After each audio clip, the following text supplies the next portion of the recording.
Et bienvenue sur la chaîne de Fiesta Panique, la chaîne qui reprend tous les extraits de nos émissions que vous pouvez aussi écouter en entier sur le site de Radio Panique. Et retrouvez-nous tous les troisièmes samedis de chaque mois de 21h30 à 23h30 sur le 105.4 FM ou radiopanique.org. Bonne écoute. C'est toi, Ruby, qui a choisi Fonty Kiki avec Do It. Oui, parce que Kiki, c'est un DJ berlinois qui est résident au Kit Kat, qui a ses techno un peu tous ces sensuels, tout ça reste en festival dansante, que j'aime beaucoup. C'était trop bon. Ouais, donc on a kiffé. Petite dédicace. Salut Kiki, si tu nous écoutes de Berlin. Et bonjour Kiki, pardon. C'est un peu fort, il m'a entendu, je pense, là, jusqu'à Berlin. Et tout de suite, c'est une grande première ce soir, c'est une grosse exclusivité.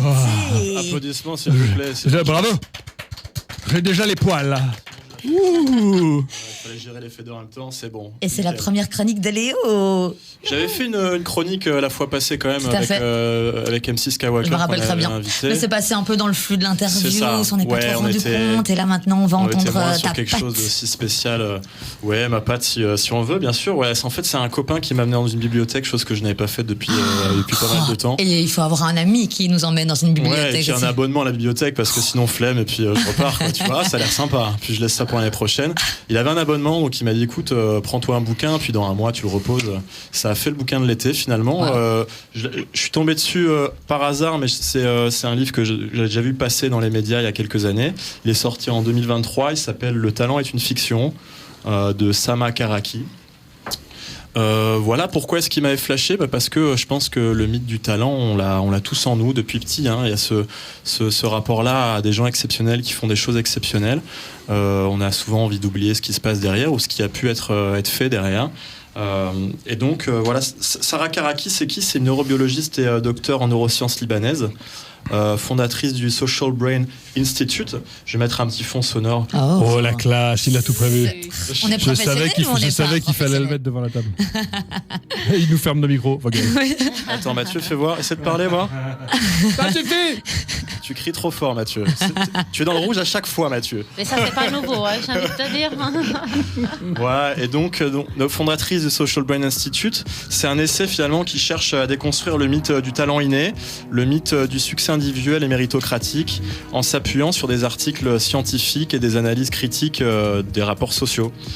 Donc est-ce que finalement le talent c'est un mythe ou une construction sociale ?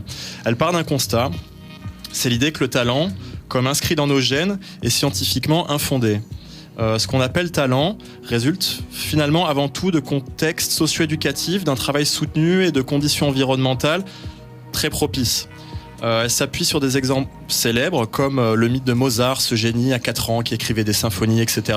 Les sœurs Williams au tennis, ou encore Charles Darwin, Tiger Woods, etc. pour citer les plus célèbres, pour montrer que leur supposé don, entre parenthèses, puise tout de même son origine dans un accompagnement précoce dès l'enfance, dès la plus jeune enfance même, avec des encouragements extérieurs constants, souvent des parents, d'un cadre familial très propice pour le coup, un encouragement extérieur constant, des ressources matérielles et symboliques aussi, souvent c'est des gens qui viennent de milieux sociaux, qui ont pu être favorables pour un développement d'un enfant, pour lequel on peut dédier toute une partie financière à un développement particulier, que ce soit dans le sport, dans les arts, etc.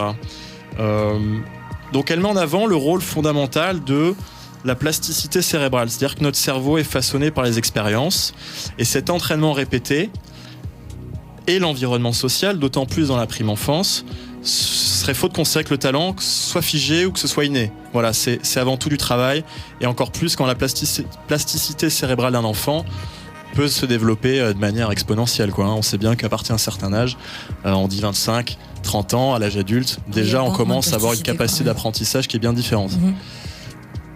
Elle remet aussi en question une idée populaire, c'est celui du mythe des 10 000 heures. En gros, dire que pour être performant dans une pratique, qu'elle soit sportive ou artistique, ou autre bien sûr, il faudrait 10 000 heures de pratique nécessaires. Soulignant que l'investissement, financier notamment, la qualité du travail, la concentration, le cadre socio-culturel sont tout aussi déterminants, si ce n'est plus déterminants. Voilà.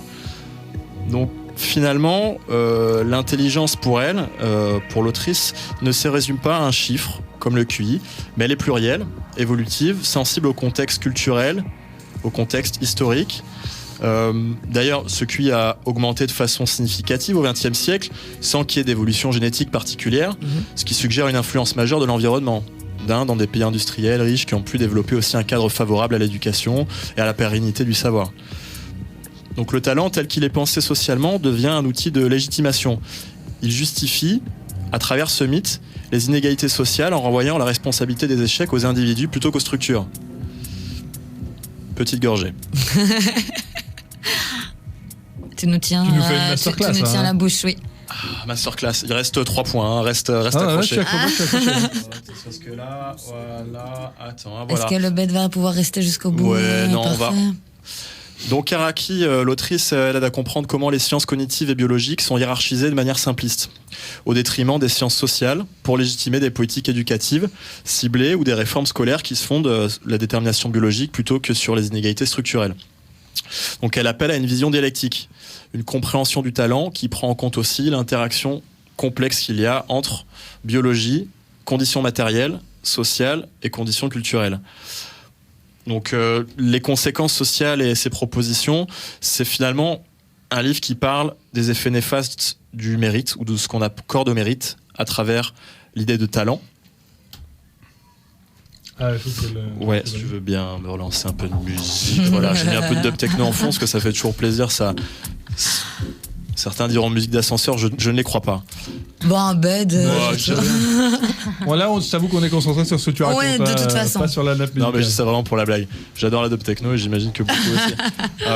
Donc c'est un livre qui nous parle finalement des effets néfastes du mérite à travers le talent, et c'est une forme de culpabilisation des classes populaires aussi, qui renforce certains privilèges en naturalisant l'idée d'hierarchie. Il y a des gens talentueux et il y en a qui ne le sont pas, en gros. C'est ça la caricature. Et donc de fait, en attribuant tout au mérite individuel, on ignore les déterminismes qui sont liés à la fois à l'origine, au genre, à la condition sociale, à l'ethnie, etc. On peut ajouter les points comme ça du conditionnement social.